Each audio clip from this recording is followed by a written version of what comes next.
Merhaba sayın oynuyor izleyicileri. Bugün sizinle özel bir bölüm yapmak istiyorum. Gelmiş geçmiş belki de en popüler SCP'yi tanıtmak istedim. Korkunç değil fakat millet seviyor. Ben de çok seviyorum. Hikayesi harika. Bu uzun bir video olacak, haberiniz olsun. Şimdiden izlemeden önce uyarayım. E, Öncelikle SCP'mizin ismiyle başlayalım. SCP 682. Bazı arkadaşlar biliyor, yorumlara yazmışlardı. Teşekkür ederim katkıları için tekrardan. Diğer yazdıklarınıza da bakacağım fakat 682 çok ilgimi çektiği için önce onu yapmak istedim. SCP 682 Keter sınıfında bir SCP, yani en tehlikeli anlamına geliyor. Yazıyımıza baktığınız zaman direkt zaten karşınıza çıkacak ilk şey SCP 682'nin hemen acilen yok edilmesi gerektiği. Özelliği arkadaşın hiçbir şekilde yok edilememesi. Bütün vücudu asitle bile doldurulsa bile nasıl oluyorsa bir şekilde hayatta kalabiliyor. SCP-682 aşırı büyük bir kertenkelemsi bir yaratık. Çok zeki ve SCP-79 ile iletişime geçtiği biliniyor. SCP-79'a da başka bir bölümümüze geleceğiz. SCP-682 şimdiye kadarki en yüksek hız, güç ve refleksi sahip olan SCP. Yani aşırı tehlikeli bir SCP. Vücudunu değiştirebiliyor. Yaraları hemen iyileşiyor. İsterse kendini yok edebiliyor, tekrardan yapabiliyor. Değişik bir yaratık. Suda nefes alabiliyor. Yemek yemek zorunda değil. Nefes almak bile zorunda değil. Vücudunun %87'si yok edilse bile konuşabildiği gözlemlendi. Bir kaçış anında etraftaki bütün takımlar onu durdurmaya çalışmalı. Ve şimdiye kadar 17 kere kaçıp tekrardan yakalanmış. Ve aşırı tehlikeli bir yaratık. Şimdi size onun sesini dinletmek istiyorum aslında. Videonun linkine de koyacağım bu sesi nereden bulabileceğinizi. Biraz ürkütücü.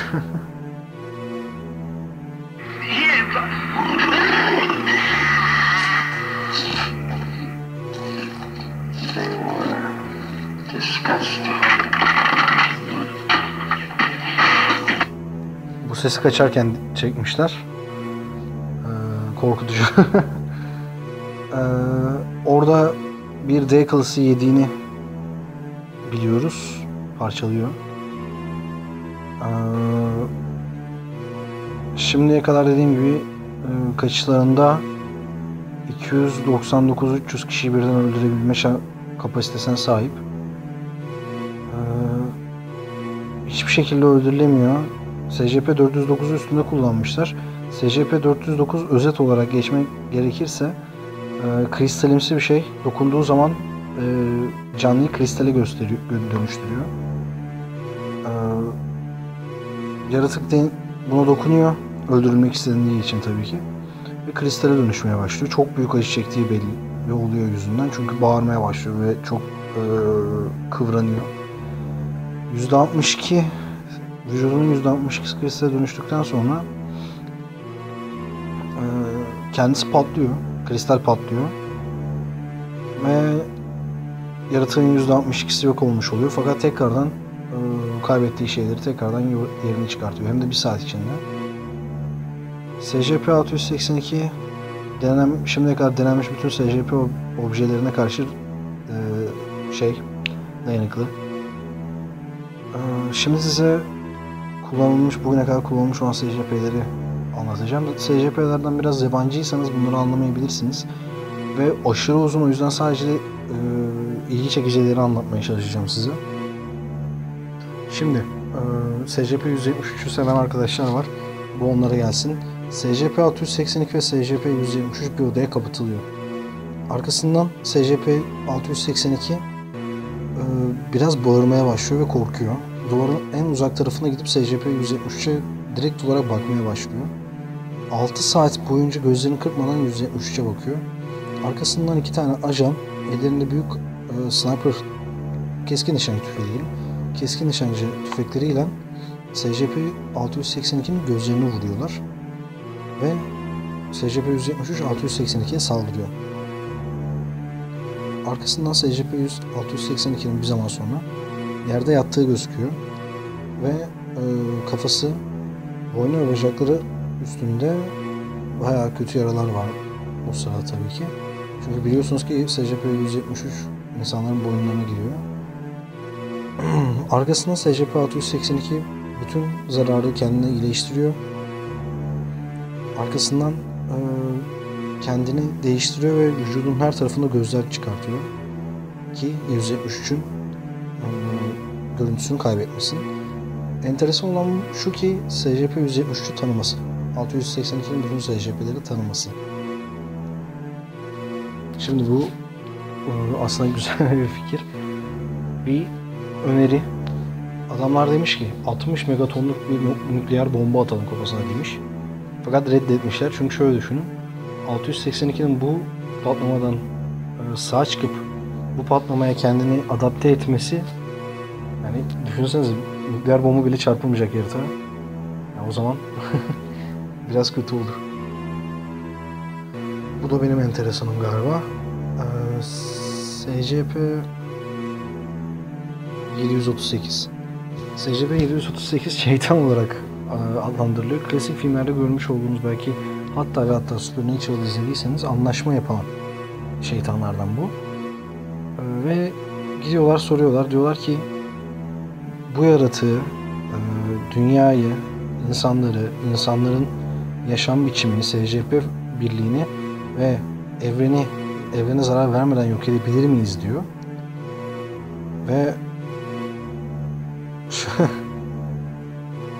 şeytanın cevabı kurumunuzun, dünyanın ve özellikle senin hiçbir şekilde bunu karşılamayacağını düşünüyorum diyor ve bir daha da konuşmuyor.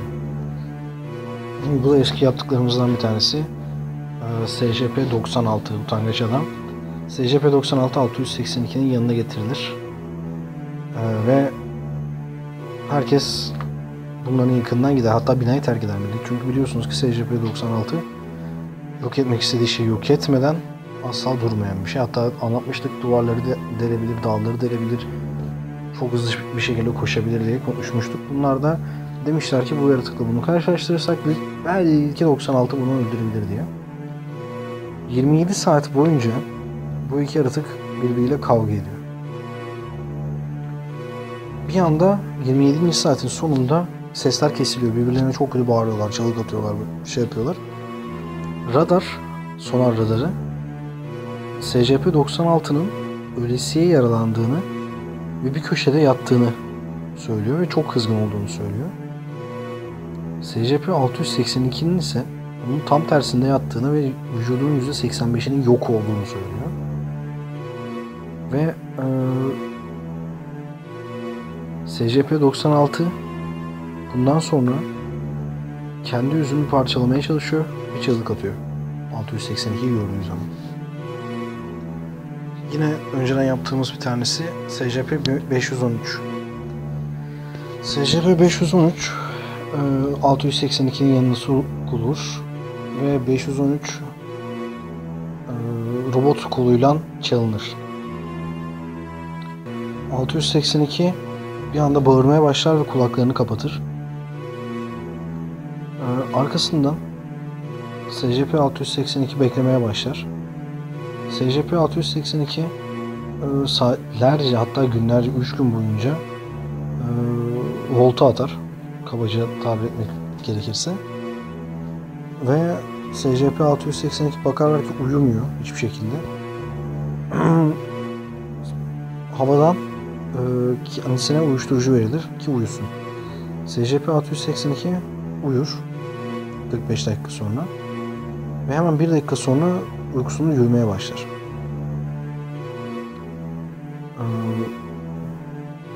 Bir anda SCP-682 bir şekilde odasından kaçmayı başarır ve etrafta SCP-682'ye benzeyen yaratıklar dolaşmaya başlar. Ama kameralarda böyle bir şey gösterilemez, yani görünmüyordur. Sadece millet görüyordur ve büyük ihtimalle halüsinasyon derler. 2 saat sonra askerler gelir ki şey yapsınlar, tekrardan hücresine sokabilsinler ve kendi kendine SCP-682 odasına döner. ve uyanır. Uyandıktan sonra da çok güzel bir rüya gördüğünü söyler. Evet arkadaşlar, sizinle paylaşacaklarım bu kadardı. Dediğim gibi videonun sonunda size ses dosyasını da iliştirmeye çalışacağım. 682'nin dinleyebilirsiniz oradan sıra dinlettiğimi. İzlediğiniz için teşekkür ederim. Abone olmayı ve beğenmeyi unutmayınız. Videolarımızı paylaşırsanız seviniriz çünkü sadece sizin desteğinizle burada kalabiliriz. Tekrardan izlediğiniz için teşekkür ediyorum ve iyi günler diliyorum.